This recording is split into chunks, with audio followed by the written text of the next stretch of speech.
J'étais en train de sortir ma chaise quand le talon de Rebecca l'a frappée, la faisant glisser sous moi. Va à la cuisine, dit-elle. Les enfants adoptés ne mangent pas avec la vraie famille. La fourchette s'est arrêtée. Puis des rires, aigus, cruels, en écho. Je n'ai pas pleuré. Je ne me suis pas disputée.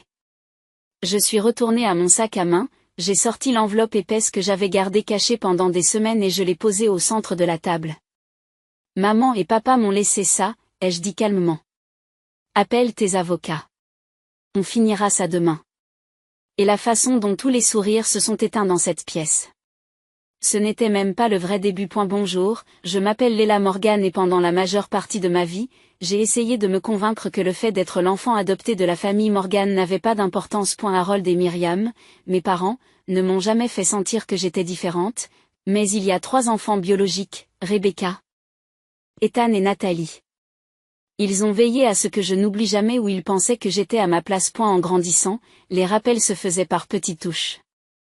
Lors des photos de famille, Rebecca, ma sœur aînée, inclinait son corps de manière à ce que je rentre à peine dans le cadre. Ethan, mon frère, riait et disait des choses comme « Ne t'inquiète pas, Leila. Ce n'est pas comme si quelqu'un allait remarquer que tu n'es pas l'une des nôtres. » Nathalie, ma sœur cadette, a perfectionné le sourire doux et condescendant que les gens utilisent lorsqu'ils sont cruels mais font semblant de ne pas l'être. Et pendant tout ce temps, maman me prenait à part après coup, me tenait doucement le visage et me murmurait « Tu es notre fille dans tous les domaines qui comptent. » Papa m'ébouriffait les cheveux, m'aidait à faire mes devoirs, assistait à chaque récital et à chaque cérémonie scolaire comme si j'étais le centre de son monde. Leur amour était réel, solide. La seule chose qui me donnait l'impression d'appartenir à cette maison. Puis sont venus les 6 mois qui m'ont fait craquer. Lorsque papa et maman sont tombés malades, j'ai emménagé chez eux sans hésiter. J'ai dormi dans des fauteuils d'hôpital rigides, j'ai signé des piles de traitements et de factures, j'ai parlé aux médecins pendant que mes frères et sœurs envoyaient des textos sans enthousiasme. Adrian, mon mari, s'est occupé d'Ava et de Mason à la maison, en me disant « Fais ce que tu as à faire. Je m'occupe de nous. » Je ne l'oublierai jamais. Pendant ce temps, Ethan a dit qu'il ne pouvait pas prendre le risque d'être exposé à cause de son travail dans la banque. Nathalie dit que les jumeaux ont besoin d'elle. Rebecca a dit qu'elle ne pouvait pas supporter de les voir comme ça. C'était donc moi, juste moi, tous les jours, peignant les cheveux de maman quand elle ne pouvait plus lever les mains, chuchotant à papa que tout irait bien.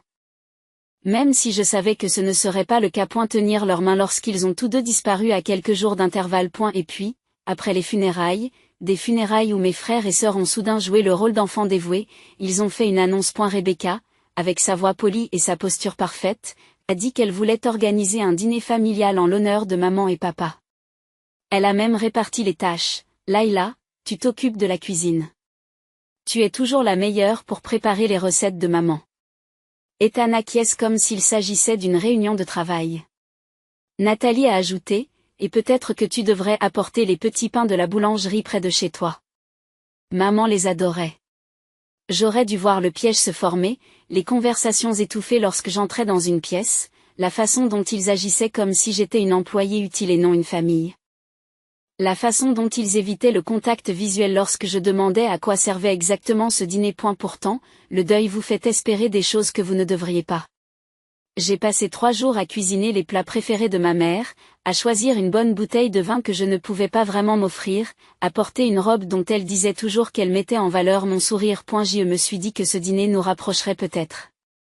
Peut-être que la perte adoucirait de vieilles blessures. Mais lorsque je suis entrée dans la maison de Rebecca ce soir-là, belle, impeccable et froide, j'ai senti quelque chose dans l'air. Un changement, une tension tranquille sous les salutations polies, le sentiment que je n'étais pas une invitée. J'étais la cible. Lorsque j'ai fait un pas de plus dans la maison de Rebecca, un calme étrange s'est installé en moi. Comme si j'entrais dans une pièce où tout le monde avait parlé de vous quelques secondes auparavant. Et la table à manger était déjà garnie de la vieille porcelaine de maman, les pièces que Rebecca avait tenu à garder après l'enterrement, pour des raisons sentimentales, même si elle ne lui avait pratiquement pas rendu visite au cours de ces derniers mois. Les bougies clignotent. Une musique douce est diffusée. Tout semblait parfait. Trop parfait. Leila, tu es en avance, dit Rebecca en lissant son chemisier et en s'avançant vers moi. Son sourire était bien étiré, poli, exercé. Je voulais aider à mettre les choses en place, ai-je répondu. Tu en as déjà fait beaucoup, dit-elle, les yeux rivés sur les récipients de nourriture que je tenais dans mes mains. Il suffit de tout mettre dans la cuisine. Nous nous occuperons du reste. Nous, pas vous, pas la famille. En passant devant la salle à manger, j'ai surpris des bribes de conversation, des voix basses qui se coupaient rapidement. Celle d'Ethan, puis celle de Nathalie, puis un silence tendu assez épais pour qu'on puisse le traverser. Lorsqu'ils sont réapparus dans le couloir quelques secondes plus tard, leurs expressions étaient trop décontractées, trop lisses, quelque chose n'allait pas. Je n'arrêtais pas de me repasser le moment de mon arrivée, Ethan me jetant à peine un coup d'œil avant de se détourner, Nathalie tripotant son bracelet, Rebecca s'attardant sur ses frères et sœurs comme si elle vérifiait silencieusement s'ils étaient prêts à quoi, dans la cuisine, alors que je déballais tous les plats que j'avais passé des heures à préparer, des douleurs familières se sont installées dans ma poitrine. Ce mal que j'ai ressenti pendant toute mon enfance en restant devant des portes fermées, en entendant des rires dans des pièces où je n'étais pas invitée. En regardant des photos de vacances téléchargées en ligne sans moi. Je me suis rendu compte que les traditions familiales se poursuivaient sans l'enfant adopté. Parfois, l'exclusion est si subtile qu'elle vous fait remettre en question votre propre mémoire.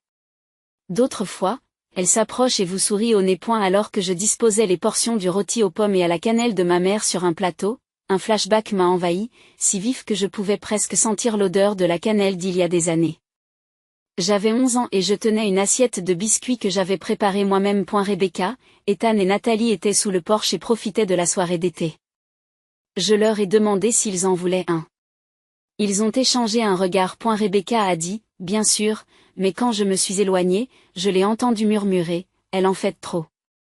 Elles ont ri, comme elles ont ri ce soir. Des retours dans le présent. J'ai regardé l'horloge. 15 minutes avant le dîner. J'ai passé mes mains sur ma robe, j'ai respiré et je suis retournée dans le salon où tout le monde s'était rassemblé. Rebecca et Nathalie se tenaient près de la fenêtre et chuchotaient. Lorsqu'elles me remarquèrent, leur conversation s'éteignit instantanément. Ethan ajusta ses manches, évitant mon regard comme si la culpabilité était un poids physique tirant ses épaules vers le bas. J'ai essayé de briser la tension. J'ai aussi apporté la tarte aux pommes de maman.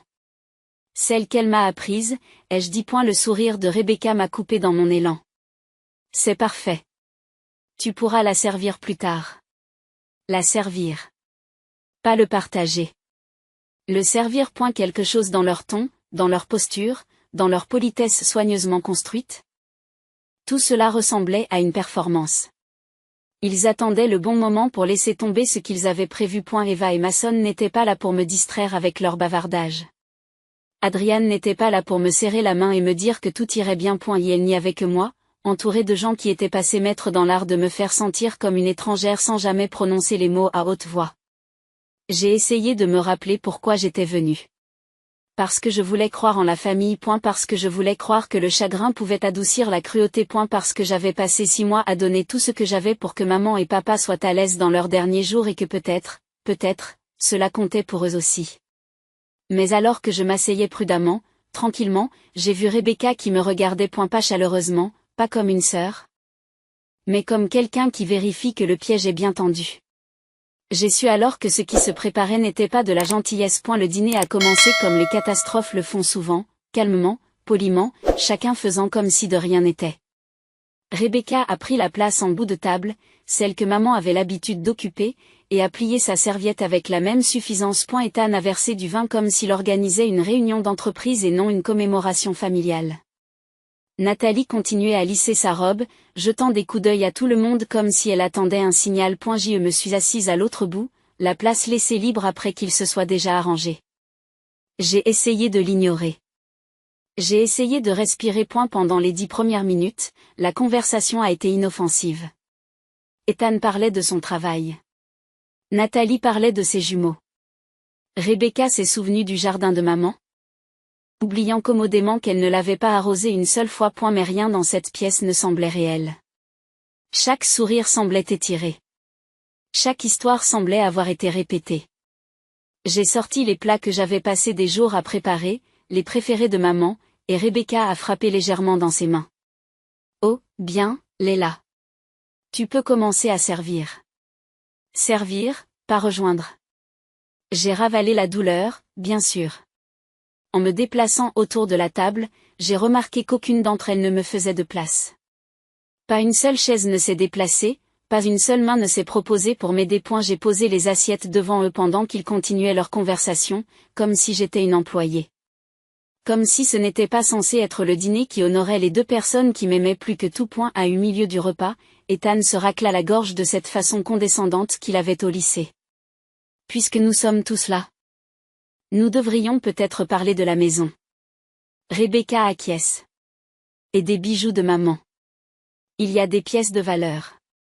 Nous devrions faire un plan, ajoute Nathalie. Et des investissements. Il vaut mieux qu'il reste dans la lignée. Ma fourchette s'est figée à mi-chemin de ma bouche. La lignée. Elles l'ont dit sans honte. Sans hésitation. Juste un fait dans leur esprit. Une règle de la nature. Rebecca s'est penchée en avant, la voix codée par la douceur. Nous voulons juste être pratiques, Léla.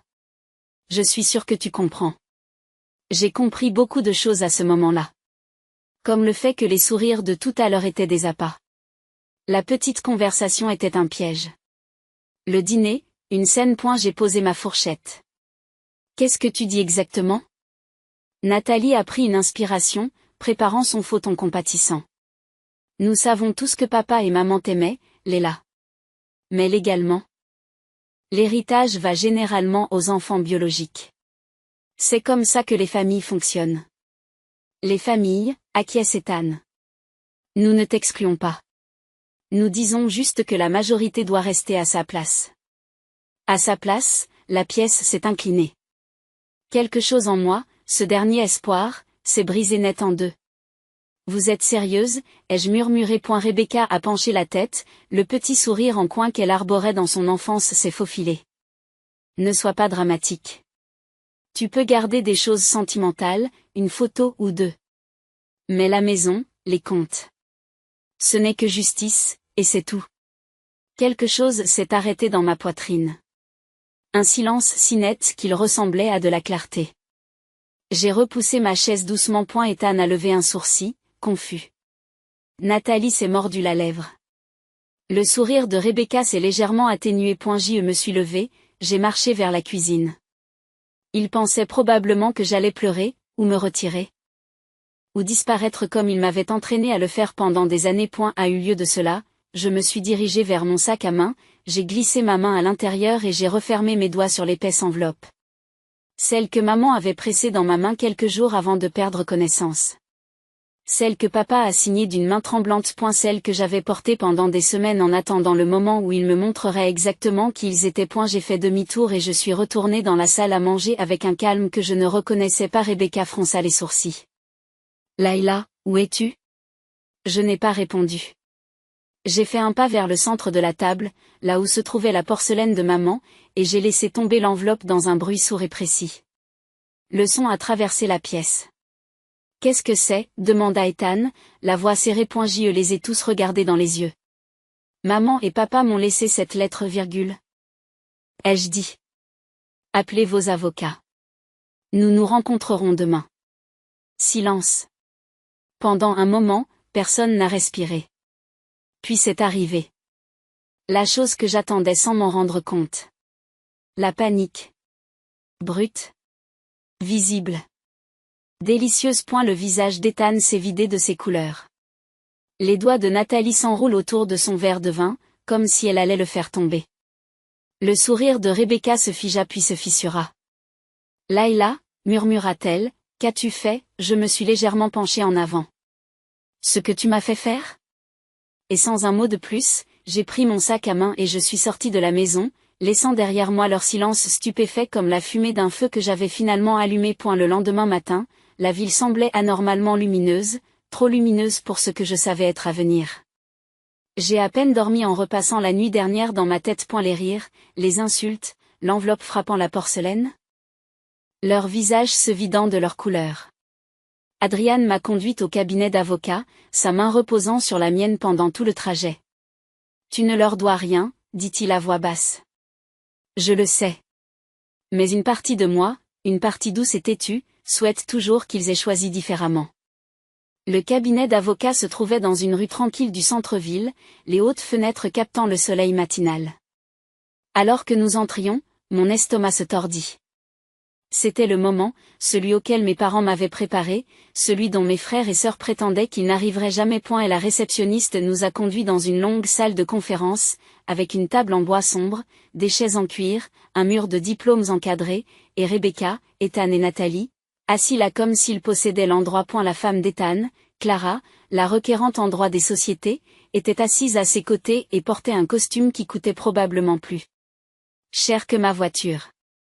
Eric, le mari de Nathalie, avait devant lui une pile de feuilles de calcul financière et tapotait nerveusement son stylo. Rebecca était assise seule, les mains serrées, les jointures blanches. Aucun d'entre eux ne m'a regardé. M. Arthur Sullivan est entré quelques instants plus tard, l'avocat de nos parents depuis plus de 20 ans. Cheveux gris, voix calme, une expression qui en disait plus long que ce que la plupart des gens souhaitaient. Il salua Adrian puis se tourna vers moi. Laila, ton père et ta mère ont parlé de toi en termes très élogieux, surtout vers la fin. Et la phrase atterrit comme une main chaude entre mes omoplates. J'acquiesçai, ayant du mal à garder mon calme. Sullivan a fermé la porte, s'est assis en bout de table, a ouvert un épais dossier et la pièce est devenue silencieuse. Nous sommes ici pour examiner les dernières volontés et le testament de Harold et Myriam Morgan. Rebecca se redresse. Ethan croisa les mains. Nathalie se mordit la lèvre. Sullivan les regarda directement avant de continuer. J'ai cru comprendre que Leila avait présenté une lettre hier. Avant de commencer, je veux confirmer quelque chose pour plus de clarté. Il plongea la main dans le dossier et en sortit un document scellé. Vos parents ont écrit plusieurs lettres privées avant de mourir.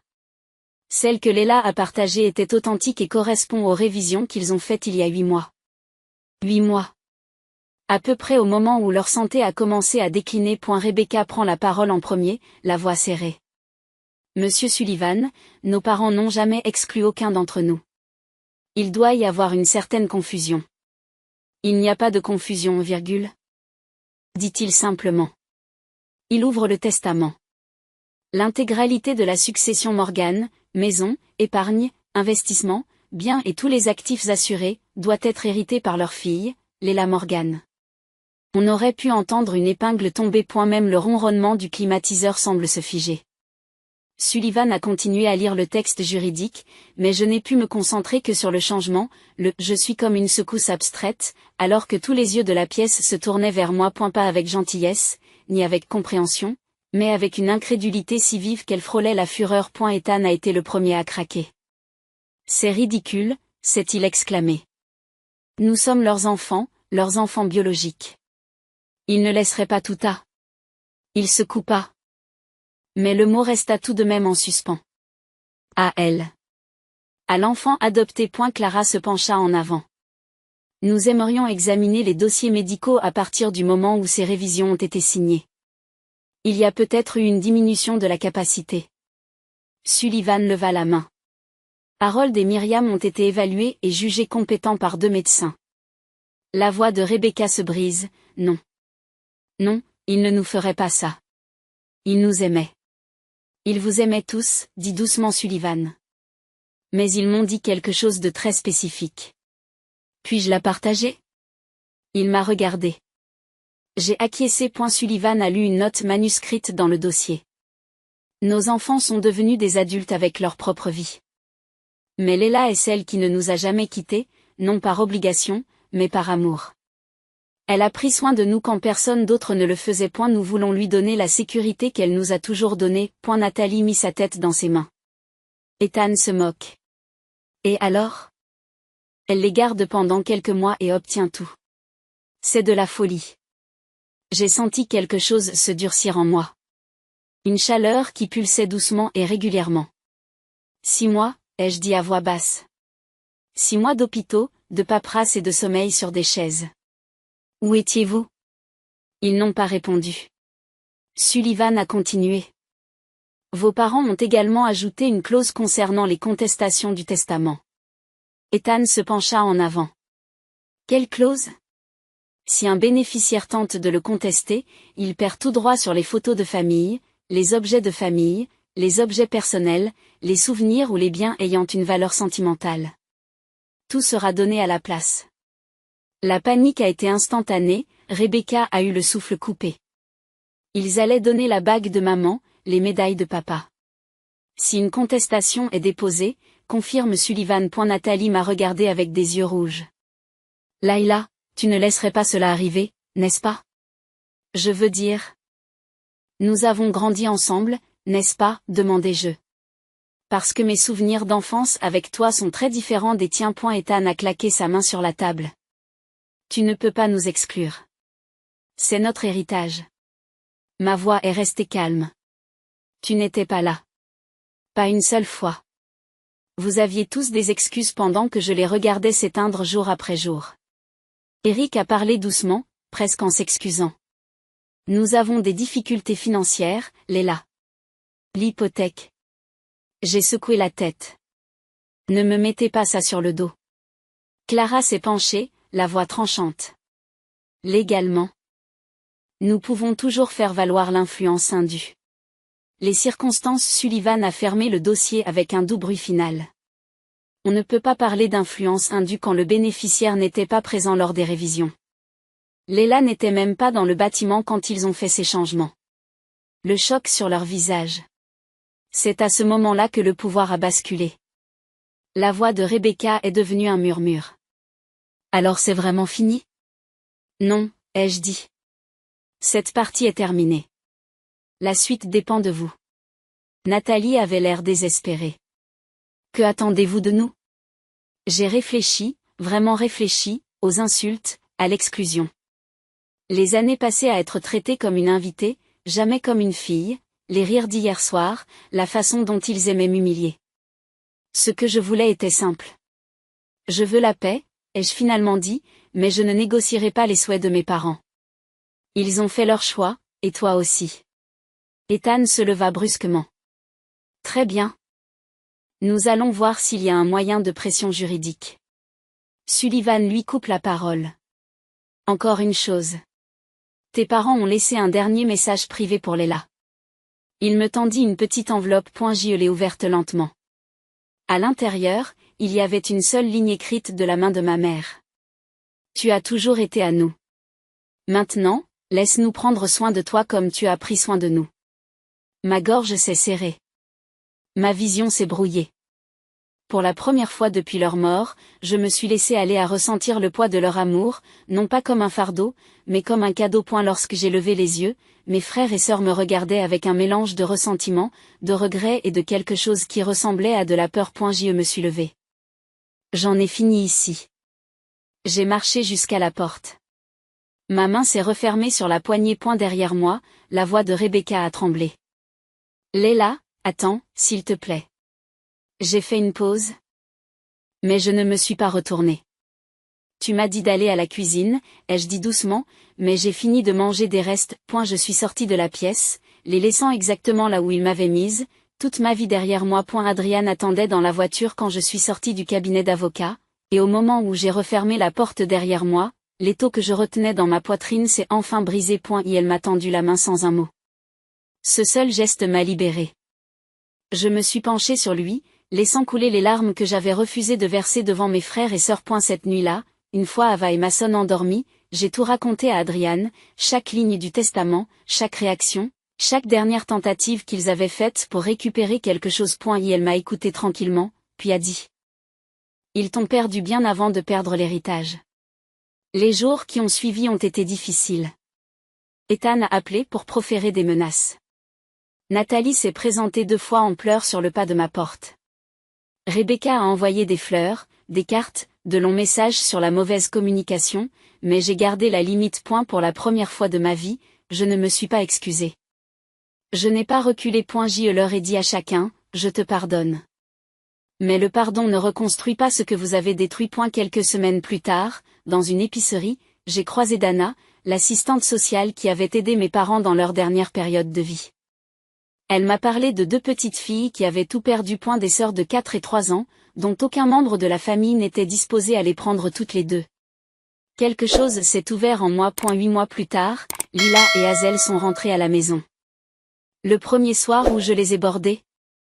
Ava faisant la lecture à l'une d'elles, Mason lui offrant son ours en peluche préféré, j'ai réalisé que j'avais enfin construit la famille que j'avais toujours méritée. Un an après ce dîner, je me tenais dans l'embrasure de la porte de notre nouvelle maison, regardant les 4 enfants se courir après dans le jardin. Le rire d'Ava était vif et brillant, Mason faisait semblant d'être un super-héros, les petites Lila et Hazel agrippaient des poignées de pissenlit comme des trésors. Adriana glissait son bras autour de ma taille.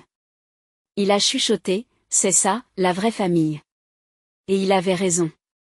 Ce n'est pas le sang qui m'a donné cette vie. L'amour l'a fait, le choix l'a fait, le courage l'a fait. Et si vous avez déjà été mis à l'écart par les personnes qui auraient dû vous protéger, vous n'êtes pas seul. Partagez votre histoire ci-dessous et abonnez-vous pour ne pas manquer la suite.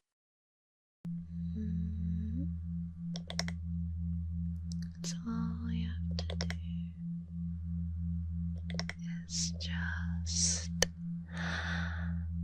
relax.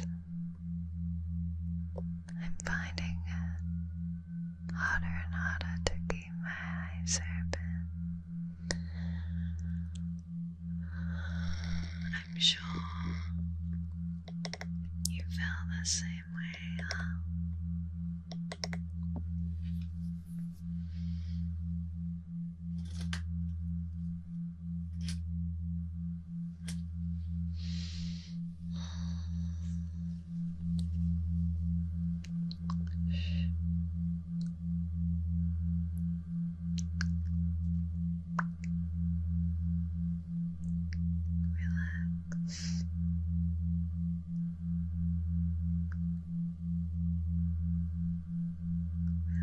Relax.